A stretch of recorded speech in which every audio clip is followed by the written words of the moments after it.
Block ਹੋਵੇ ਭੋਗਪੁਰ ਔਰ ਉਹ ਆਪਣੇ ਉਸ ਖੇਤਰ ਵਿੱਚ ਹੀ ਨਾ ਹੋਵੇ। ਇਸ ਤਰ੍ਹਾਂ ਦਾ ਕਦੀ ਹੁੰਦਾ? ਮੈਂ ਅਧਿਕਾਰੀਆਂ ਨੂੰ ਪੁੱਛਣਾ ਚਾਹੁੰਦਾ ਵੀ ਆਹ ਨਕਸ਼ਾ ਮੈਂ ਲਗਾਇਆ ਜਾਂ ਤੁਸੀਂ ਇਹਨੂੰ ਝੂਠਾ ਪਾ ਦਿਓ। ਬਲਾਕ ਤੁਹਾਡਾ ਭੋਗਪੁਰ ਹੈ ਲੇਕਿਨ ਤੁਹਾਡੇ ਇਸ ਏਰੀਆ ਦੇ ਅੰਦਰ ਭੋਗਪੁਰ ਕਿਤੇ ਹੈ ਹੀ ਨਹੀਂ। ਇਹਦੇ ਵਿੱਚ ਦੇਖੋ ਆਹ ਭੋਗਪੁਰ ਦਾ ਏਰੀਆ ਜੀ, ਆਹ ਜਿਹੜਾ ਤੁਹਾਨੂੰ ਸਫੇਦ ਏਰੀਆ ਨਜ਼ਰ ਆ ਰਿਹਾ ਇਹ ਹੈਗਾ ਕਰਤਾਰਪੁਰ ਦਾ ਏਰੀਆ, ਠੀਕ ਹੈ, ਜਦ ਕਿ ਇਹ ਭੋਗਪੁਰ ਹੈਗਾ ਇਹ ਆਦਮਪੁਰ ਦੇ ਏਰੀਆ ਦੇ ਵਿੱਚੋਂ। ਆਦਮਪੁਰ ਦੀ ਇਹਦੇ ਨਾਲ ਲੱਗਦੇ ਇਹ ਜਿਹੜੇ ਪਿੰਡ ਹੈਗੇ ਆ ਦੇਖੋ ਭੋਗਪੁਰ ਦੇ ਬਿਲਕੁਲ ਨਾਲ ਲੱਗਦੇ ਆ, ਤੇ ਕਿਲੋਮੀਟਰ ਦੇ ਜਿੰਨੇ ਵੀ ਪਿੰਡ ਹੈਗੇ ਆ ਇਹ ਸਾਰੇ ਚੱਕ ਕੇ ਆਦਮਪੁਰ ਬਲਾਕ ਦੇ ਨਾਲ ਜੋੜ ਦਿੱਤੇ ਗਏ। 33 ਕਿਲੋਮੀਟਰ ਦੂਰ ਜਾਊਗਾ ਇਹ ਵਾਲਾ ਪਿੰਡ ਉੱਠ ਕੇ, 33 ਕਿਲੋਮੀਟਰ ਉਹ ਇਹ ਭੋਗਪੁਰ ਬਲਾਕ ਨੂੰ ਕ੍ਰਾਸ ਕਰਕੇ ਜਾਊ। ਸਾਡੇ 83 ਪਿੰਡਾਂ ਦੇ ਕੋਲੇ ਟੋਟਲ 4 ਸੈਕਟਰੀ ਸੀ, 4 ਦੇ ਵਿੱਚੋਂ 2 ਕੰਮ ਕਰਦੇ ਸੀ। ਇੱਕ ਬਲਾਕ ਦੇ ਉੱਤੇ 2.5 ਬਲਾਕਾਂ ਦਾ ਭਾਰ ਪਾ ਦਿੱਤਾ, ਸਿਰਫ 4 ਸੈਕਟਰੀ ਆਦਮਪੁਰ ਬਲਾਕ ਦੇ ਵਿੱਚ, ਔਰ ਪਾਰਕਿੰਗ ਵਾਸਤੇ ਬਿਲਕੁਲ ਜਗ੍ਹਾ ਹੈ ਨਹੀਂ, ਹਾਈਵੇ ਬੰਦ ਹੋਵੇਗਾ ਉੱਥੇ। ਜਾਵੇ ਪੰਚਾਇਤੀ ਐਕਟ 1994 ਦੇ ਵਿੱਚ ਇਹ ਅਧਿਕਾਰ ਹੈ ਕਿ ਤੁਸੀਂ ਪਿੰਡ ਬਦਲੀ ਕਰ ਸਕਦੇ ਹੋ, ਲੇਕਿਨ ਉਹਦੀ ਸਹੂਲਤ ਵਾਸਤੇ। ਲੇਕਿਨ ਇਹ ਸਰਕਾਰ ਨੇ ਜੋ ਪਿੰਡਾਂ ਦਾ ਫੇਰ ਬਦਲ ਕੀਤਾ ਇਹ ਸਹੂਲਤ ਵਾਸਤੇ ਨਹੀਂ ਕੀਤਾ, ਸਾਨੂੰ ਤੰਗ ਕਰਨ ਵਾਸਤੇ ਕੀਤਾ। ਜਦ ਕਿ ਜਿਹੜਾ ਸਾਡਾ ਕੰਮ 1 ਕਿਲੋਮੀਟਰ ਤੋਂ ਪਹਿਲਾਂ ਹੋ ਜਾਂਦਾ ਸੀ ਉਹ ਕੰਮ ਨੂੰ ਕਰਵਾਉਣ ਵਾਸਤੇ ਸਾਨੂੰ ਹੁਣ 33 ਕਿਲੋਮੀਟਰ ਦੂਰ ਜਾਣਾ ਪਵੇਗਾ। ਜਿਹੜੀਆਂ ਪੰਚਾਇਤ ਸੰਮਤੀ ਤੋਂ ਆਉਣ ਵਾਲਾ ਪੈਸਾ ਔਰ ਜਿਹੜੀ ਸੰਮਤੀ ਦਾ ਵੀ ਸਰਕਾਰ ਨੂੰ ਡਰ ਸੀ ਵੀ ਲੋਕਾਂ ਨੇ ਸਾਨੂੰ ਫਤਵਾ ਨਹੀਂ ਦੇਣਾ ਲੈਂਡ ਪੌਂਡਿੰਗ ਦੇ ਚੱਲਦੇ, ਉਹਦੇ ਚੱਲਦੇ ਇਹਨਾਂ ਨੇ ਪੁੱਠੀ ਰਣਨੀਤੀ ਘੜੀ ਲੋਕਾਂ ਨੂੰ ਉਲਝਾ ਦਿਓ, ਉਹਨਾਂ ਨੂੰ ਆਪਣੇ ਪਿੰਡਾਂ ਦਾ ਹੀ ਨਾ ਪਤਾ ਲੱਗੇ। ਹੁਣ ਜਿਹੜੇ ਇੱਥੋਂ ਹਲਕਾ ਇੰਚਾਰਜ ਲਾਏ ਨੇ ਆਮ ਆਦਮੀ ਪਾਰਟੀ ਨੇ, ਟੀਨੂ ਸਾਹਿਬ, ਉਹ ਤਾਂ ਕਹਿ ਰਹੇ ਨੇ ਜਨਤਕ ਤੌਰ ਤੇ ਵੀਡੀਓ ਪਾ ਕੇ ਵੀ ਇਦਾਂ ਦਾ ਕੁਝ ਨਹੀਂ ਹੋਊਗਾ, ਮੇਰੀ ਗੱਲ ਹੋ ਗਈ ਆ ਜੀ। ਵੀ ਟੀਨੂ ਸਾਹਿਬ ਇਹ ਜਿਹੜਾ ਮਾਮਲਾ ਤੁਸੀਂ ਡੀਸੀ ਲੈਵਲ ਤੇ ਸਾਨੂੰ ਉਲਝਾਈ ਜਾਂਦੇ ਹੋ, ਮਾਮਲਾ ਤਾਂ ਤੁਹਾਡਾ ਸਟੇਟ ਲੈਵਲ ਤੋਂ ਵੀ ਉੱਪਰ ਨਿਕਲ ਚੁੱਕਾ ਹੈ। ਤੁਸੀਂ ਤਾਂ ਨੋਟੀਫਿਕੇਸ਼ਨ ਜਾਰੀ ਕਰਦੇ, ਤੁਸੀਂ ਤਾਂ ਇਤਰਾਜ਼ ਮੰਗਦੀ ਪਈ ਆ ਤੁਹਾਡੀ ਚੰਡੀਗੜ੍ਹ ਦੀ ਟੀਮ। 52 ਪਿੰਡਾਂ ਨੂੰ ਆਦਮਪੁਰ ਬਲਾਕ ਦੇ ਨਾਲ ਜੋੜਿਆ ਗਿਆ ਜੀ ਤੇ 31 ਪਿੰਡਾਂ ਨੂੰ ਕਰਤਾਰਪੁਰ ਬਲਾਕ ਦੇ ਨਾਲ ਜੋੜਿਆ ਗਿਆ ਜੀ। 31 ਪਿੰਡ ਜਿਹੜੇ ਉਹ ਪਹਿਲਾਂ ਵੀ ਹਲਕਾ ਕਰਤਾਰਪੁਰ ਦੇ ਨਾਲ ਜ਼ਰੂਰ ਸੀਗੇ, ਲੇਕਿਨ ਉਹਨਾਂ ਨੂੰ ਜਿਹੜਾ ਕਰਤਾਰਪੁਰ ਦਾ ਬਲਾਕ ਬਹੁਤ ਦੂਰ ਲੱਗਦਾ ਸੀ, ਇਸੇ ਕਰਕੇ ਭੋਗਪੁਰ ਦਾ ਬਲਾਕ ਬਣਾਇਆ ਗਿਆ। 1961 ਦਾ ਸਾਡਾ ਇਹ ਬਣਿਆ ਹੋਇਆ ਬਲਾਕ ਹੈ। ਪੰਜਾਬ ਸਰਕਾਰ ਨੂੰ ਪੁੱਛਣਾ ਚਾਹੁੰਦਾ, ਉਹਨਾਂ ਅਧਿਕਾਰੀਆਂ ਨੂੰ ਪੁੱਛਣਾ ਚਾਹੁੰਦਾ ਜਿਨ੍ਹਾਂ ਨੇ ਇਹ ਬਲਾਕ ਕਰਤਾਰਪੁਰ ਨੂੰ ਅਲਾਟ ਕੀਤਾ ਕਿ ਇਹ ਜਿਹੜੀ ਜਗ੍ਹਾ ਹੈ ਇਹ ਤਾਂ ਆਦਮਪੁਰ ਹਲਕੇ ਦੀ, ਫਿਰ ਤੁਸੀਂ ਕਰਤਾਰਪੁਰ ਹਲਕੇ ਦਾ ਬਲਾਕ ਇੱਥੇ ਕਿਵੇਂ ਲਾ ਸਕਦੇ ਹੋ? ਸਤਿ ਸ਼੍ਰੀ ਅਕਾਲ ਜੀ, ਪੰਜਾਬੀ ਰੇਡੀਓ ਤੇ ਪੰਜਾਬੀ ਟੀਵੀ USA ਵੇਖ ਸੁਣ ਰਹੇ ਹੋ ਤੁਸੀਂ। ਅੱਜ ਅਸੀਂ ਆਦਮਪੁਰ ਹਲਕਾ ਦੇ ਬਲਾਕ ਭੋਗਪੁਰ ਦੇ ਵਿੱਚ ਮੌਜੂਦ ਆ। ਜਿਹੜੇ ਬਲਾਕਸ ਨੂੰ ਰੀਸ਼ਫਲ ਕੀਤਾ ਜਾ ਰਿਹਾ ਹੈ, ਅੱਗੇ ਪਿੱਛੇ ਕਰਕੇ ਇਹਨਾਂ ਦੀ ਐ ਸੈਟਿੰਗ ਕੀਤੀ ਜਾ ਰਹੀ ਹੈ ਵੀ ਕਹਿੰਦੇ ਇੱਕ ਵਿਧਾਨ ਸਭਾ ਹਲਕੇ ਦੇ ਵਿੱਚ ਇਸ ਤਰੀਕੇ ਦੇ ਨਾਲ ਬਲਾਕ ਸੈੱਟ ਕੀਤੇ ਜਾਣ ਕਿ ਉਹ ਆਸਾਨੀ ਨਾਲ ਆਪਣੇ ਕੰਮ ਕਰਵਾ ਸਕਣ। ਪਰ ਕੀ ਨੀਤ ਇਹਦੇ ਪਿੱਛੇ ਇਹੀ ਹੈ? ਇਸ ਤੇ ਸ਼ੱਕ ਹੁੰਦਾ ਹੈ। ਸ਼ੱਕ ਕਿਉਂ ਹੁੰਦਾ? ਕਿਉਂਕਿ ਲੋਕ ਵਿਰੋਧ ਕਰ ਰਹੇ ਨੇ। ਅੱਜ ਭੋਗਪੁਰ ਦੀ ਦਾਣਾ ਮੰਡੀ 'ਚ ਵੱਡੀ ਗਿਣਤੀ ਕਿਸਾਨ, ਵੱਡੀ ਗਿਣਤੀ ਆਮ ਲੋਕ ਤੇ ਸਰਪੰਚ ਵੱਖ-ਵੱਖ ਪਿੰਡਾਂ ਦੇ ਇਕੱਤਰ ਹੋਏ। ਕਰੀਬ 83 ਪਿੰਡਾਂ ਦਾ ਮਾਮਲਾ ਇੱਥੇ ਉਲਝ ਚੁੱਕਿਆ ਹੈ। ਗੱਲਬਾਤ ਕਰਦੇ ਹਾਂ ਐਕਸ਼ਨ ਕਮੇਟੀ ਦੇ ਜਿਹੜੇ ਮੈਂਬਰ ਨੇ ਉਹਨਾਂ ਦੇ ਕੋਲੋਂ ਤੇ ਕਿਸਾਨ ਆਗੂਆਂ ਦੇ ਕੋਲੋਂ। ਚਰਨਜੀਤ ਜੀ ਸਾਡੇ ਨਾਲ ਮੌਜੂਦ ਨੇ। ਬਾਈ ਜੀ, ਸਭ ਤੋਂ ਪਹਿਲਾਂ ਸਮਝਾਇਓ ਕਿ ਇਹ ਜਿਹੜਾ ਕੀਤਾ ਜਾ ਰਿਹਾ ਹੈ, ਬਲਾਕਾਂ ਨੂੰ ਤੋੜਿਆ ਜਾ ਰਿਹਾ ਹੈ, ਇਹਦੇ ਨਾਲ ਨੁਕਸਾਨ ਕੀ ਹੋਊਗਾ ਆਮ ਵਿਅਕਤੀ ਨੂੰ ਜਿਸ ਕਰਕੇ ਸੰਘਰਸ਼ ਕਰਨਾ ਪਿਆ? ਜੀ, ਸਭ ਤੋਂ ਪਹਿਲਾਂ ਤਾਂ ਮੈਂ ਧੰਨਵਾਦ ਕਰਦਾ ਤੁਹਾਡੇ ਸਾਰੇ ਦਰਸ਼ਕਾਂ ਦਾ ਕਿ ਸਾਡੀ ਆਵਾਜ਼ ਨੂੰ ਦੂਰ ਦੂਰ ਤੱਕ ਸਾਡੇ ਸੁਣ ਰਹੇ ਨੇ। ਜਿੰਨੇ ਵੀ ਦਰਸ਼ਕ ਮੇਰੀ ਆਵਾਜ਼ ਸੁਣਦੇ ਨੇ, ਮੈਂ ਉਹਨਾਂ ਨੂੰ ਇਹ ਦੱਸਣਾ ਚਾਹੁੰਦਾ ਵੀ ਸਾਡੇ ਇਹ 83 ਪਿੰਡ ਇਸ ਟਾਈਮ ਤਰਾਸਦੀ ਦੇ ਅਧੀਨ ਨੇ, ਕਿਉਂਕਿ ਪੰਜਾਬ ਸਰਕਾਰ ਨੇ ਇਹ ਜੋ ਏਜੰਡਾ ਲੈ ਕੇ ਆਂਦਾ ਇਹਦੇ ਮੁਤਾਬਕ ਪਿੰਡਾਂ ਦੀ ਫੇਰਬਦਲ ਕੀਤੀ। ਪਿੰਡਾਂ ਦੀ ਉਹ ਫੇਰਬਦਲ ਹੋ ਸਕਦੀ ਹੈ ਜਿਹੜੇ ਕਿ ਪਿੰਡ ਕਿਸੇ ਨੂੰ ਉਹਨੂੰ ਬਲਾਕ ਦੂਰ ਲੱਗਦਾ ਹੋਵੇ ਔਰ ਉਸ ਨੂੰ ਨਜ਼ਦੀਕ ਦਾ ਬਲਾਕ ਦੇ ਦਿੱਤਾ ਜਾਵੇ। ਪੰਚਾਇਤੀ ਐਕਟ 1994 ਦੇ ਵਿੱਚ ਇਹ ਅਧਿਕਾਰ ਹੈ ਕਿ ਤੁਸੀਂ ਪਿੰਡ ਬਦਲੀ ਕਰ ਸਕਦੇ ਹੋ, ਲੇਕਿਨ ਉਹਦੀ ਸਹੂਲਤ ਵਾਸਤੇ। ਲੇਕਿਨ ਇਹ ਸਰਕਾਰ ਨੇ ਜੋ ਪਿੰਡਾਂ ਦਾ ਫੇਰਬਦਲ ਕੀਤਾ ਇਹ ਸਹੂਲਤ ਵਾਸਤੇ ਨਹੀਂ ਕੀਤਾ, ਸਾਨੂੰ ਤੰਗ ਕਰਨ ਵਾਸਤੇ ਕੀਤਾ। ਤੰਗ ਕਿੱਦਾਂ? ਮੈਨੂੰ ਤਾਂ ਇਹ ਸਮਝ ਨਹੀਂ ਆ ਰਹੀ। ਤੰਗ ਇਸ ਤਰ੍ਹਾਂ ਜੀ, ਮੈਂ ਆਪ ਜੀ ਨੂੰ ਮੈਪ ਦੇ ਜ਼ਰੀਏ ਵੀ ਬਾਅਦ ਦੇ ਵਿੱਚ ਦਿਖਾਵਾਂਗਾ ਕਿ ਭੋਗਪੁਰ ਬਲਾਕ ਦੇ ਨਾਲ ਲੱਗਦੇ ਪਿੰਡ, ਬਿਲਕੁਲ ਜਿੱਥੋਂ ਕਿ ਭੋਗਪੁਰ ਬਲਾਕ ਨੂੰ 1 ਕਿਲੋਮੀਟਰ ਦੇ ਉੱਤੇ ਪਿੰਡ ਪੈਂਦਾ, ਉਹ ਪਿੰਡ ਚੈੱਕ ਕਰਕੇ ਸਾਨੂੰ 15 ਤੋਂ 20 ਕਿਲੋਮੀਟਰ 25 ਕਿਲੋਮੀਟਰ ਦੂਰ, ਜਿਨ੍ਹਾਂ ਨੂੰ 33 ਕਿਲੋਮੀਟਰ ਦੂਰ ਲਾਸਟ ਪਿੰਡਾਂ ਨੂੰ ਵੀ ਬਲਾਕ ਪੈਂਦਾ, ਉਹਨਾਂ ਪਿੰਡਾਂ ਨੂੰ ਉਸ ਬਲਾਕ ਨਾਲ ਜੋੜ ਦਿੱਤਾ। ਜਦ ਕਿ ਜਿਹੜਾ ਸਾਡਾ ਕੰਮ 1 ਕਿਲੋਮੀਟਰ ਤੋਂ ਪਹਿਲਾਂ ਹੋ ਜਾਂਦਾ ਸੀ ਉਹ ਕੰਮ ਨੂੰ ਕਰਵਾਉਣ ਵਾਸਤੇ ਸਾਨੂੰ ਹੁਣ 33 ਕਿਲੋਮੀਟਰ ਦੂਰ ਜਾਣਾ ਪਵੇਗਾ। ਇਸ ਦੇ ਨਾਲ ਨਾਲ ਕਿ ਸਾਡੀ ਜਿਹੜੀ ਆ ਪੰਚਾਇਤ ਸੰਮਤੀ ਦੀ ਜਿਹੜਾ ਸਾਡਾ ਅਧਿਕਾਰ ਹੈ, ਜਿਹੜਾ ਅਸੀਂ ਆਪਣਾ ਨੁਮਾਇੰਦਾ ਉੱਥੇ ਚੁਣਨਾ ਹੁੰਦਾ ਵੀਡੀਓ ਦੇ ਬਰਾਬਰ ਬੈਠਣ ਵਾਸਤੇ, ਪੰਚਾਇਤਾਂ ਨੇ ਆਪਣਾ ਕੰਮ ਕਰਵਾਉਣਾ ਹੁੰਦਾ ਸੰਮਤੀ ਦੇ ਮੈਂਬਰ ਦੇ ਕੋਲੋਂ, ਉਸ ਮੈਂਬਰ ਦਾ ਵੀ ਸਾਡੀ ਮੈਂਬਰਸ਼ਿਪ ਵੀ ਖਤਮ ਕਰ ਦਿੱਤੀ। ਸਾਡੀ ਉਹ ਮੈਂਬਰਸ਼ਿਪ ਜਾ ਕੇ ਆਦਮਪੁਰ ਦੀ ਸੰਮਤੀ ਦੇ ਨਾਲ ਜੋੜ ਦਿੱਤੀ, ਜਿਸ ਦੇ ਨਾਲ ਕਿ ਇੱਕ ਸੰਮਤੀ ਮੈਂਬਰ ਦੇ ਕੋਲੇ ਜਿੱਥੇ 4 ਪਿੰਡ ਹੁੰਦੇ ਸੀ ਉੱਥੇ 16 ਪਿੰਡ, 12 ਪਿੰਡ ਉਸ ਸੰਮਤੀ ਮੈਂਬਰ ਨੂੰ ਵੰਡ ਦਿੱਤੇ। ਉਸ ਨੂੰ ਖੁਦ ਨੂੰ ਨਹੀਂ ਪਤਾ ਕਿ ਮੇਰੇ ਕਿੰਨੇ ਪਿੰਡ ਨੇ। ਹੁਣ ਕਿਹੜਾ ਸੰਮਤੀ ਮੈਂਬਰ ਖੜਾ ਹੋਵੇਗਾ, ਕਿਹੜਾ ਸਾਡੀ ਬਾਂਹ ਫੜੇਗਾ? ਸਾਡੀ ਜ਼ਮੀਨਾਂ ਦਾ ਦਿੱਤਾ ਹੋਇਆ ਪੈਸਾ ਜਿਹੜਾ ਕਿ ਉਹ ਇਹਦਾ ਦੁਰ ਉਪਯੋਗ ਕਰਨ ਵਾਸਤੇ ਸਾਰਾ ਸਰਕਾਰ ਨੇ ਇਹ ਘਟਨਾਕ੍ਰਮ ਘੜਿਆ, ਕਿਉਂਕਿ ਇਹਨਾਂ ਨੇ ਅੱਜ ਤੱਕ ਸਾਡੀਆਂ ਪੰਚਾਇਤਾਂ ਨੂੰ ਕੋਈ ਗ੍ਰਾਂਟ ਤਾਂ ਦਿੱਤੀ ਹੀ ਨਹੀਂ। ਜਿਹੜੀਆਂ ਪੰਚਾਇਤ ਸਮਿਤੀ ਤੋਂ ਆਉਣ ਵਾਲਾ ਪੈਸਾ ਔਰ ਜਿਹੜੀ ਸਮਿਤੀ ਦਾ ਵੀ ਸਰਕਾਰ ਨੂੰ ਡਰ ਸੀ ਵੀ ਲੋਕਾਂ ਨੇ ਸਾਨੂੰ ਫਤਵਾ ਨਹੀਂ ਦੇਣਾ ਲੈਂਡ ਬੋਂਡਿੰਗ ਦੇ ਚੱਲਦੇ, ਉਹਦੇ ਚੱਲਦੇ ਇਹਨਾਂ ਨੇ ਪੁੱਠੀ ਰਣਨੀਤੀ ਘੜੀ ਲੋਕਾਂ ਨੂੰ ਉਲਝਾ ਦਿਓ, ਉਹਨਾਂ ਨੂੰ ਆਪਣੇ ਪਿੰਡਾਂ ਦਾ ਹੀ ਨਾ ਪਤਾ ਲੱਗੇ।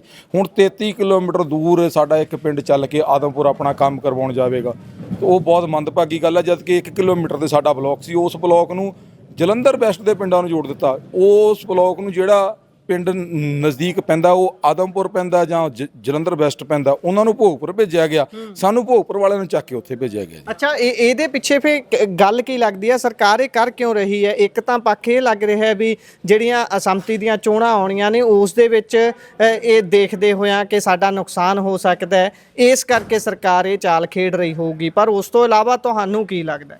ਜੀ, ਉਸ ਤੋਂ ਇਲਾਵਾ ਵੀ ਇਹ ਪੰਜਾਬ ਸਰਕਾਰ ਇੱਕ ਪਾਲਿਸੀ ਲੈ ਕੇ ਆਈ ਹੈ ਕਿ ਇੱਕ ਜੇ ਹਲਕਾ ਐਮਐਲਏ ਦਾ ਹਲਕਾ ਉਹਦਾ ਇੱਕ ਬਲਾਕ ਹੋਵੇਗਾ। ਅਗਰ ਉਸ ਦਾ ਇੱਕ ਬਲਾਕ ਹੋਵੇਗਾ ਉਸ ਨੂੰ ਗਰਾਊਂਡ ਦੇ ਉੱਤੇ ਬਾਚਿਆ ਜਾਵੇਗਾ ਵੀ ਵਾਕਈ ਇੱਕ ਬਲਾਕ ਹੋਣ ਦੇ ਕਾਬਿਲ ਹੈ। ਜਦੋਂ ਕਿ ਹੁਣ ਕਿਸੇ ਐਮਐਲਏ ਦਾ ਹਲਕਾ ਹੈ ਉਹਦੇ ਬਿਲਕੁਲ ਇੱਕ ਛੋੜ ਦੇ ਉੱਤੇ ਉਹਦਾ ਬਲਾਕ ਪੈਂਦਾ, ਉਹਦੇ ਦੂਸਰੇ ਛੋੜ ਦੇ ਉੱਤੇ ਜਾ ਕਰਕੇ ਉਹਦੇ ਦੂਰ ਦੂਰ ਪਿੰਡ ਪੈਂਦੇ ਨੇ। ਉਹ ਜਿਹੜੇ ਦੂਸਰਾ ਬਲਾਕ ਇੱਕ ਹਲਕੇ ਨੂੰ ਕਰਤਾਰਪੁਰ ਹਲਕੇ ਨੂੰ ਤਾਂ 2 ਪਿੰਡ ਦੇ ਦਿੱਤੇ ਗਏ, ਆਦਮਪੁਰ ਹਲਕੇ ਨੂੰ ਇੱਕ ਬਲਾਕ ਦਿੱਤਾ ਗਿਆ। ਉਹ ਆਪਣੀ ਉਸ ਰਣਨੀਤੀ ਦੇ ਤਹਿ ਵੀ ਖਰਾ ਨਹੀਂ ਉਤਰਦਾ ਵੀ ਜਿਹੜਾ ਭਾਵ ਵੀ ਆਪਣੇ ਜਿੱਥੇ ਆਪਣਾ ਐਮਐਲਏ ਆ ਉੱਥੇ ਬਲਾਕ 2 ਕਰਤੇ, ਜਿੱਥੇ ਹੋਰ ਵਿਰੋਧੀ ਪਾਰਟੀ ਦਾ ਐਮਐਲਏ ਆ ਉਹਦਾ ਇੱਕ ਬਲਾਕ ਖੋਹ ਲਿਆ ਜਿਹੜਾ ਹੈਗਾ ਸੀ ਪਹਿਲਾਂ। ਬਿਲਕੁਲ ਜੀ, ਬਿਲਕੁਲ ਇਸੇ ਤਰ੍ਹਾਂ ਸਰਕਾਰ ਦਾ ਆਪਣਾ ਕੀਤਾ ਹੋਇਆ ਨੋਟੀਫਿਕੇਸ਼ਨ ਦੇ ਉੱਤੇ ਸਰਕਾਰ ਖਰੀ ਨਹੀਂ ਆ। ਜੋ ਉਹਨਾਂ ਨੇ ਇੱਕ ਵਿਧਾਇਕ ਦਾ ਇੱਕ ਬਲਾਕ ਕੀਤਾ, ਫਿਰ ਜਿਹੜਾ ਤੁਹਾਡਾ ਕਰਤਾਰਪੁਰ ਦਾ ਵਿਧਾਇਕ ਆ ਉਹਦਾ ਵੀ ਇੱਕੋ ਹੀ ਬਲਾਕ ਹੋਣਾ ਚਾਹੀਦਾ ਸੀ, ਉਹਨੂੰ ਕਿਉਂ ਦੋ ਬਲਾਕ ਦਿੱਤੇ? ਪਰ ਜਿਹੜੇ ਇੱਥੋਂ ਹਲਕਾ ਇੰਚਾਰਜ ਲਾਏ ਨੇ ਆਮ ਆਦਮੀ ਪਾਰਟੀ ਨੇ, ਟੀਨੂ ਸਾਹਿਬ, ਉਹ ਤਾਂ ਕਹਿ ਰਹੇ ਨੇ ਜਨਤਕ ਤੌਰ ਤੇ ਵੀਡੀਓ ਪਾ ਕੇ ਵੀ ਇਦਾਂ ਦਾ ਕੁਝ ਨਹੀਂ ਹੋਊਗਾ, ਮੇਰੀ ਗੱਲ ਹੋ ਗਈ ਆ ਜੀ।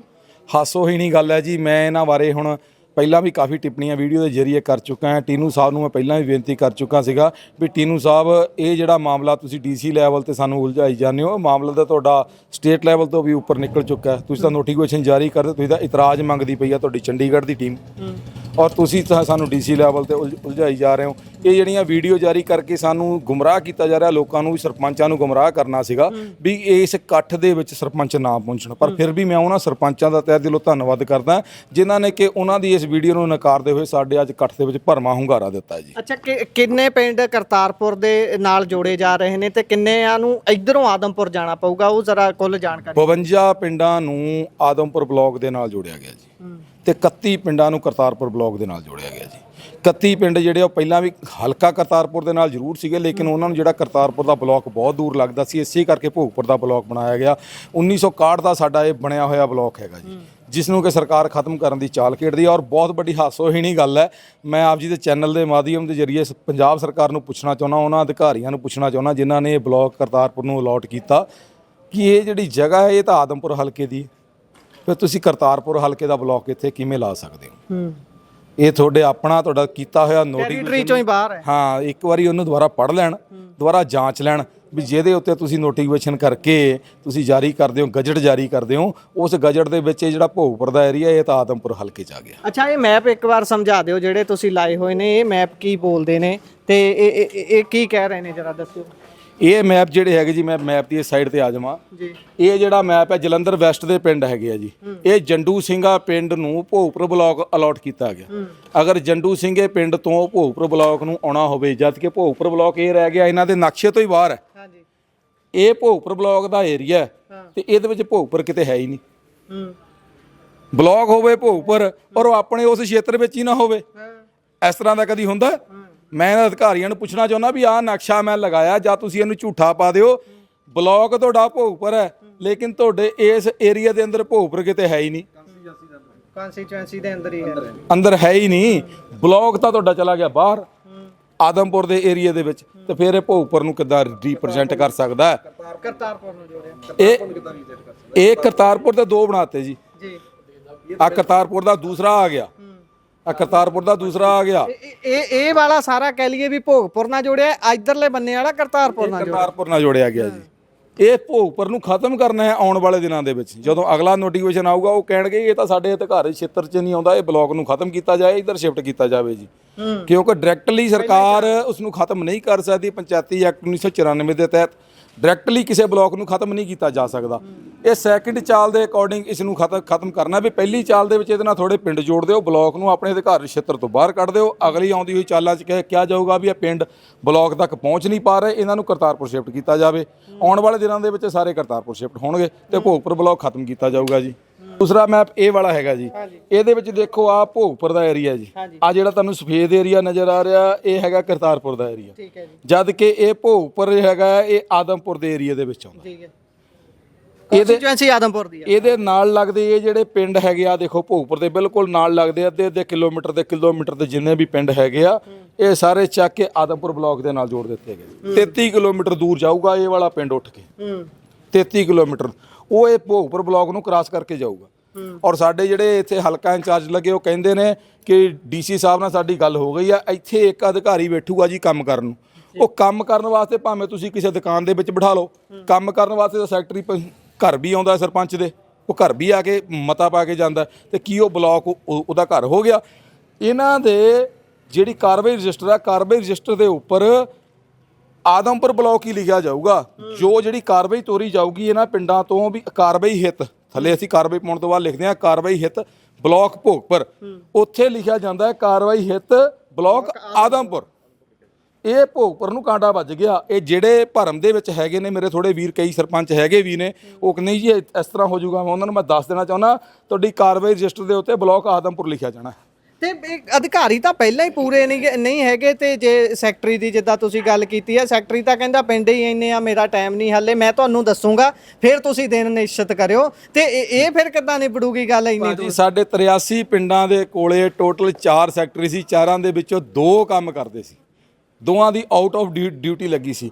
ਹੁਣ ਆਦਮਪੁਰ ਦੇ ਕੋਲੇ ਪਹਿਲਾਂ ਹੀ ਵੀਡੀਓ ਨਹੀਂ ਹੈਗਾ, ਵੀਡੀਓ ਦਫ਼ਤਰ ਦੀ ਬਿਲਡਿੰਗ ਬਹੁਤ ਛੋਟੀ ਹੈ, ਬਹੁਤ ਛੋਟੀ ਬਿਲਡਿੰਗ ਆ, ਉੱਥੇ ਗੱਡੀਆਂ ਖੜੀਆਂ ਕਰਨ ਵੀ ਜੋ ਕਿ ਜਗ੍ਹਾ ਨਹੀਂ ਹੈਗੀ ਜਿੱਥੇ ਸਾਨੂੰ ਜੋੜ ਦਿੱਤਾ। 155 ਪਿੰਡ ਬਣਾਤੇ ਗਏ ਯਾਰ, ਹਾਸੋਹੀਣੀ ਗੱਲ ਹੁੰਦੀ ਆ।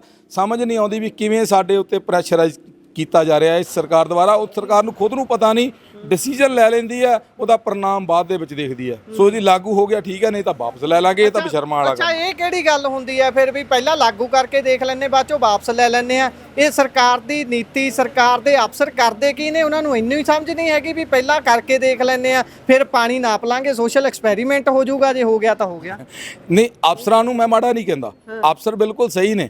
ਅਫਸਰਾਂ ਨੂੰ ਅਗਰ ਇਹਨਾਂ ਦੇ ਲੋਕਲ ਲੀਡਰ ਕੰਮ ਕਰਨ ਦੇਣ ਤਾਂ, ਜਦੋਂ ਲੋਕਲ ਲੀਡਰ ਦਾ ਪ੍ਰੈਸ਼ਰ ਹੁੰਦਾ, ਬਿਨਾਂ ਸਮੇਂ ਰਹੇ ਅਫਸਰ ਦੇ ਕੋਲੋਂ ਕਿਸੇ ਕੋਲੋਂ ਰਿਪੋਰਟ ਮੰਗਣੀ, ਕਿਸੇ ਦਫ਼ਤਰ ਦੇ ਕੋਲੋਂ ਰਿਪੋਰਟ ਮੰਗ ਲੈਂਦੇ ਨੇ 5 ਦਿਨਾਂ ਦੇ ਅੰਦਰ, 7 ਦਿਨਾਂ ਦੇ ਅੰਦਰ ਸਾਨੂੰ ਆਹ ਚੀਜ਼ ਤਿਆਰ ਕਰਕੇ ਦਿਓ। ਮਜਬੂਰਨ ਵਰਸ਼ ਉਹ ਫਿਰ ਕੁਰਸੀਆਂ ਦੇ ਉੱਪਰ ਬੈਠ ਕੇ ਕਲਰਕਾਂ ਦੇ ਕੋਲੋਂ ਜੋ ਟਾਈਪ ਹੁੰਦਾ, ਜੋ ਨਕਸ਼ਾ ਬਣਦਾ, ਉਹ ਜਿਹਾ ਅੱਗੇ ਰੀਪ੍ਰੈਜ਼ੈਂਟ ਕਰ ਦਿੰਦੇ ਨੇ ਤੇ ਉਹਦੇ ਮੁਤਾਬਕ ਹੀ ਸਾਰੇ ਆਰਡਰ ਲਾਗੂ ਹੋ ਜਾਂਦੇ। ਗਰਾਊਂਡ ਨੂੰ ਕੋਈ ਨਹੀਂ ਬਚਦਾ, ਗਰਾਊਂਡ ਤੇ ਕੋਈ ਨਹੀਂ ਜੀ। ਇੱਧਰ ਮੱਲੀ ਲੰਗਰ ਸਾਹਿਬ ਨੇ, ਕਿਸਾਨ ਆਗੂ ਹੋਣ ਦੇ ਨਾਤੇ ਕੀ ਦੇਖਦੇ ਹੋ ਕਿ ਹਰ ਪਾਲਿਸੀ ਸਰਕਾਰ ਨੂੰ ਵਾਪਸ ਹੀ ਲੈਣੀ ਪੈ ਰਹੀ ਹੈ? ਇਹ ਵੀ ਗੱਲ ਕਰ ਲਈਏ, ਇਹਦੇ ਤੇ ਵਿਰੋਧ ਹੋਈ ਜਾਂਦਾ ਹੈ, ਹੁਣ ਇਹਦੇ ਤੇ ਦੇਖਦੇ ਆ ਕੀ ਬਣਦਾ। ਪਰ ਪਾਲਿਸੀਆਂ ਕਿੱਥੇ ਬਹਿ ਕੇ ਬਣਾਉਂਦੇ ਨੇ, ਕਿਹੜਾ ਦਿਮਾਗ ਲਾ ਕੇ ਬਣਾਉਂਦੇ ਨੇ ਜਿਹੜਾ ਹਰੇਕ ਗੱਲ ਦਾ ਕਿਸਾਨ ਵਿਰੋਧ ਕਰਨ ਤੁਰੇ ਹੋਏ ਨੇ? ਨਹੀਂ, ਕਿਸਾਨ ਵਿਰੋਧ ਕਰਨ ਨਹੀਂ ਤੁਰੇ ਹੋਏ, ਸਰਕਾਰ ਦੇ ਪਾਲਿਸੀ ਮੇਕਰ ਜਿਹੜੇ ਆ ਨਾ, ਉਹੀ ਪਾਲਿਸੀ ਨੂੰ ਬਚ ਕੇ ਨਹੀਂ ਬਣਾ ਰਹੇ। ਮੈਨੂੰ ਇਸ ਤਰ੍ਹਾਂ ਲੱਗ ਰਿਹਾ ਕਿ ਜਿਵੇਂ ਪਿਛਲੀਆਂ ਸਰਕਾਰਾਂ ਨਾ ਜਦੋਂ ਪਾਲਿਸੀ ਬਣਾਉਣੀ ਹੁੰਦੀ ਸੀ ਕੋਈ ਵੀ, ਉਹਦਾ 1 ਸਾਲ ਪਹਿਲੇ ਸਰਵਾ ਕਰਾਉਣੀ ਸੀ, ਸਰਵਾ ਕਰਾ ਕੇ ਉਹ ਤੋਂ ਬਾਅਦ ਲੋਕਾਂ ਦੀ ਕਚਹਿਰੀ 'ਚ ਉਹਨੂੰ ਲਿਜਾ ਕੇ ਉਹਦਾ ਬਹੁਮਤ ਸਾਬਤ ਕਰਾਉਣੀ ਸੀ। ਜੇਕਰ ਉਹਦਾ ਬਹੁਮਤ 80% ਤੋਂ ਉੱਪਰ ਹੁੰਦਾ ਸੀ ਤੇ ਉਸ ਪਾਲਿਸੀ ਨੂੰ ਲਾਗੂ ਕਰਦੇ ਸੀ। ਜੇ ਉਹਦਾ ਮਤਲਬ ਲੋਕਾਂ ਦੀ ਰਾਏ ਜਿਹੜੀ ਸੀ ਉਹ 18-20% ਹੁੰਦੀ ਸੀ ਤਾਂ ਉਹ ਕਹਿੰਦੇ ਸੀ ਕਿ ਇਹਦੇ ਨਾਲ ਅਸੀਂ ਲੋਕਾਂ ਦਾ ਵਿਰੋਧ ਨਹੀਂ ਚੱਲਣਾ। ਪਰ ਇਹ ਸਰਕਾਰ ਜਿਹੜੀ ਆਈ ਆ, ਇਹ ਸਰਕਾਰ ਇਹ ਪੰਜਾਬ ਤੋਂ ਨਹੀਂ ਚੱਲ ਰਹੀ, ਇਹ ਸਰਕਾਰ ਚੱਲ ਰਹੀ ਦਿੱਲੀ ਤੋਂ। ਦਿੱਲੀ ਦਾ ਤੇ ਪੰਜਾਬ ਦਾ ਜ਼ਮੀਨ ਅਸਮਾਨ ਦਾ ਫਰਕ ਆ। ਇਹ ਪਹਿਲਾਂ ਪਾਲਿਸੀ ਬਣਾਉਂਦੇ ਆ, ਪਾਲਿਸੀ ਬਣ ਕੇ ਦਿੱਲੀ ਤੋਂ ਆਉਂਦੀ ਆ, ਉਹਨੂੰ ਆਉਂਦੀ ਨੂੰ ਦਵਾ ਸਿੱਟ ਉਹਦਾ ਨੋਟੀਫਿਕੇਸ਼ਨ ਕਰ ਦਿੰਦੇ ਆ। ਜਦੋਂ ਪਿੰਡਾਂ 'ਚ ਵਿਰੋਧ ਸ਼ੁਰੂ ਹੋ ਜਾਂਦਾ ਫਿਰ ਉਹਦਾ ਸਰਵਾ ਕਰਨ ਲੱਗ ਪੈਂਦੀ। ਸਿਰਫ ਇਸੇ ਗੱਲ ਦਾ ਜਿਹੜਾ ਭਰਮ ਭੁਲੇਖਾ ਪਿਆ ਹੋਇਆ, ਇਸੇ ਗੱਲ ਨੂੰ ਜਿੰਨੇ ਪਿਛਲੇ ਅੱਜ ਤੱਕ ਇਹਨਾਂ ਨੇ ਜਿੰਨੇ ਵੀ ਪ੍ਰੋਗਰਾਮ ਲਏ ਆ, ਚਾਹੇ ਹੜ੍ਹਾਂ ਦੀ ਮਾਰ ਲਈ ਇਹਨਾਂ ਨੇ ਕਹਿ ਦਿੱਤਾ ਕਿ ਅਸੀਂ ਮੁਰਗੀ ਦਾ, ਅਸੀਂ ਬੱਕਰੀਆਂ ਦਾ ਮੁਆਵਜ਼ਾ ਦੇਵਾਂਗੇ, ਉਹ ਤੋਂ ਯੂ ਟਰਨ ਹੋ ਗਏ। ਫਿਰ ਆ ਇਹਨਾਂ ਨੇ ਸਭ ਤੋਂ ਵੱਡੀ ਜਿਹੜੀ ਲੈਂਡ ਪੂਲਿੰਗ ਪਾਲਿਸੀ ਲਿਆਂਦੀ। ਲੈਂਡ ਪੂਲਿੰਗ ਪਾਲਿਸੀ ਨਹੀਂ ਸੀ, ਤਾਂ ਲੁੱਟ ਪੂਲਿੰਗ ਪਾਲਿਸੀ ਸੀ।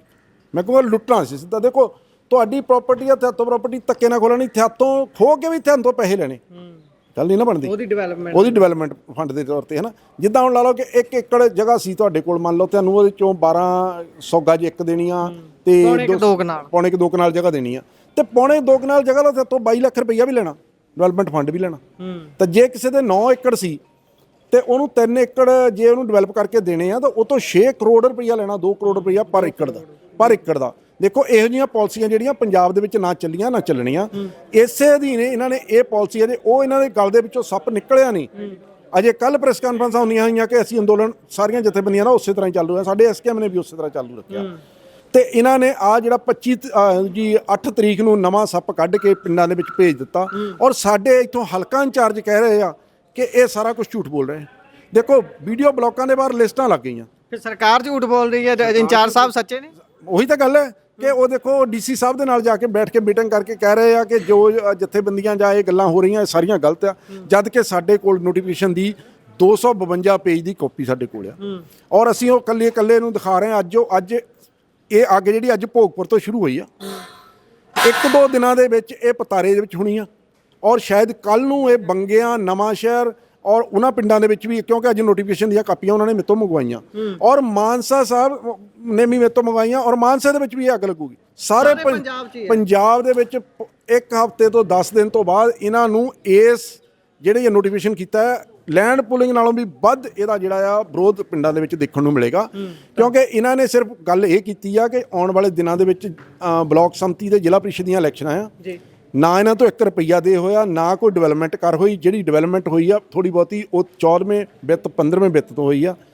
ਇਹਨਾਂ ਨੇ ਲੋਕਾਂ ਨੂੰ ਸਿਰਫ ਭੰਬਲ ਭੂਸੇ ਦੇ ਵਿੱਚ ਪਾ ਕੇ ਇਹ ਆਪਣੀਆਂ ਕਮੇਟੀਆਂ ਬਣਾਉਣੀਆਂ ਚਾਹੁੰਦੇ ਆ ਵੀ ਕਿਸੇ ਤਰ੍ਹਾਂ ਵੀ ਸਹੀ ਅਸੀਂ ਜਿਹੜੀਆਂ ਬਲਾਕ ਸੰਮਤੀ ਦੀਆਂ ਕਮੇਟੀਆਂ ਕਰ ਲਈਏ। ਪਰ ਲੋਕ ਇੱਥੇ ਪੰਜਾਬ ਦੇ ਬੜੇ ਸਿਆਣੇ ਆ, ਲੋਕ ਪੰਜਾਬ ਦੇ ਇਹਨਾਂ ਨੂੰ ਪਿੰਡਾਂ 'ਚ ਤੱਕ ਨਹੀਂ ਵੜਨ ਦੇਣਗੇ, ਔਰ ਉਹ ਬਿਲਕੁਲ ਵੀ ਜਿਹੜੀ ਆ ਇਹਨਾਂ ਦਾ ਜਿਹੜਾ ਮਨਸੂਬਾ ਆ ਉਹਨੂੰ ਕਾਮਯਾਬ ਨਹੀਂ ਹੋਣ ਦੇਵਾਂਗੇ। ਲੋਕ ਹਰ ਕੋਈ ਪਿਛਲੀਆਂ ਸਰਕਾਰਾਂ ਸਹੂਲਤ ਹਰ ਲਾਗੇ ਘਰ ਕਰਦੀਆਂ ਸੀ, ਪਰ ਇਹ ਜ਼ਿੰਦਗੀ ਦੇ ਵਿੱਚ ਮੈਂ ਪਹਿਲੀ ਸਰਕਾਰ ਦੇਖੀ ਆ ਜਿਹਨੇ 1-2 ਕਿਲੋਮੀਟਰ ਤੋਂ ਬਲਾਕ ਵਾਲੇ ਪਿੰਡਾਂ ਨੂੰ ਚੱਕ ਕੇ 35-35 ਕਿਲੋਮੀਟਰ ਤੇ ਯਾਰ ਜੋੜ ਦਿੱਤਾ। ਦੇਖੋ ਪਹਿਲੀ ਤਾਂ ਗੱਲ ਇਹ ਆ ਕਿ 50% ਸਰਪੰਚ ਸਾਡੇ ਭਰਾ ਐਸਸੀ ਆ, ਰਿਜ਼ਰਵ ਸੀ, 20% ਸਾਡੀਆਂ ਭੈਣਾਂ ਸਰਪੰਚ ਆ। ਦੇਖੋ ਉਹਨਾਂ ਨੇ ਆਪਣਾ ਕੰਮ ਵੀ ਕਰਦਾ ਦੇਖਣਾ, ਬੱਚੇ ਵੀ ਪਾਲਣੇ, ਰੋਟੀ ਵੀ ਖਵਾਉਣੀ ਆ, ਉਹ 35 ਕਿਲੋਮੀਟਰ ਤੇ ਯਾਰ ਜਾ ਕੇ ਆਪਣਾ ਕੰਮ ਕਰਾਉਣੀ ਹੈ। ਨਾਲੇ ਉੱਥੇ ਫਿਰ ਕਾਗਜ਼ ਪੱਤਰ ਦੀ ਕੋਈ ਵੀ ਥੋਟ ਆ ਜਾਵੇ ਉਹ ਫਿਰ 35 ਕਿਲੋਮੀਟਰ ਪਿੱਛੇ ਭੱਜ ਜਾਣ। ਫਿਰ ਦੂਜੀ ਗੱਲ ਕਿ ਇੱਕ ਬਲਾਕ ਦੇ ਉੱਤੇ 2.5 ਬਲਾਕਾਂ ਦਾ ਭਾਰ ਪਾ ਦਿੱਤਾ, ਸਿਰਫ 4 ਸੈਕਟਰੀ ਆਦਮਪੁਰ ਬਲਾਕ ਦੇ ਵਿੱਚ, ਔਰ ਪਾਰਕਿੰਗ ਵਾਸਤੇ ਬਿਲਕੁਲ ਜਗ੍ਹਾ ਹੈ ਨਹੀਂ, ਹਾਈਵੇ ਬੰਦ ਹੋਵੇਗਾ ਉੱਥੇ, ਔਰ ਹਾਲਾਤ ਇਹੋ ਜਿਹੇ ਹੋਣਗੇ ਕਿ ਸਰਪੰਚ ਘੁੰਮ ਕੇ ਆ ਜਾ ਕਰਨਗੇ, ਕਿਸੇ ਦਾ ਕੰਮ ਨਹੀਂ ਹੋਣਾ। ਇਹਨਾਂ ਨੇ ਆਪਣੇ ਵੱਲੋਂ ਸੱਚੇ ਹੋ ਜਾਣਾ ਕਿ ਅਸੀਂ ਤਾਂ ਪੈਸੇ ਭੇਜੇ ਸੀ, ਤੁਸੀਂ ਕੰਮ ਨਹੀਂ ਕਰਾਇਆ। ਠੀਕ ਹੈ ਨਾ, ਇਹੋ ਜਿਹੀਆਂ ਇਹ ਨੀਤੀਆਂ ਕਰਕੇ ਲੋਕਾਂ ਨੂੰ ਬੇਵਕੂਫ ਬਣਾਉਣੇ ਚਾਹੁੰਦੇ ਆ। ਪੰਜਾਬ ਦੇ ਲੋਕ ਬੇਵਕੂਫ ਨਹੀਂ ਬਣਨਗੇ। ਆਉਣ ਵਾਲੇ ਦਿਨਾਂ ਦੇ ਵਿੱਚ ਕਿਤੇ ਇਹ ਨਾ ਹੋਵੇ ਕਿ ਇਹ ਪਾਲਿਸੀ ਵਾਪਸ ਲੈਣ ਨੂੰ ਲੇਟ ਹੋ ਜਾਣ। ਹਰ ਪਿੰਡ ਦੇ ਵਿੱਚ ਇਹਨਾਂ ਦੀ ਨੋ ਐਂਟਰੀ ਦੇ ਬੋਰਡ ਲੱਗੇ ਮਿਲਣ। ਧੰਨਵਾਦ। ਸੋ ਇਹ ਤੁਸੀਂ ਸਾਰੀ ਸਥਿਤੀ ਸਮਝ ਚੁੱਕੇ ਹੋਵੋਗੇ ਕਿ ਕਿਸ ਤਰੀਕੇ ਨਾਲ ਬਲਾਕਾਂ ਨੂੰ ਰੀਸ਼ਫਲ ਕਰਕੇ ਤੋੜ ਕੇ ਹੋਰ ਕਨਸਟੀਚੁਐਂਸੀਆਂ ਨੂੰ ਦੇ ਕੇ ਇੱਕ ਚਾਲ ਖੇਡੀ ਜਾ ਰਹੀ ਹੈ। ਇਸ ਦੇ ਖਿਲਾਫ ਕਿਸਾਨ ਇਕੱਤਰ ਹੋਏ ਸੀ। ਤੁਸੀਂ ਕੀ ਸੋਚਦੇ ਹੋ? ਵਿਚਾਰ ਰਾਏ ਟਿੱਪਣੀਆਂ ਜ਼ਰੂਰ ਸਾਂਝਾ ਕਰਿਓ। ਜੁੜੇ ਰਹੋ Punjabi radio, Punjabi TV USA ਦੇ ਨਾਲ। ਧੰਨਵਾਦ।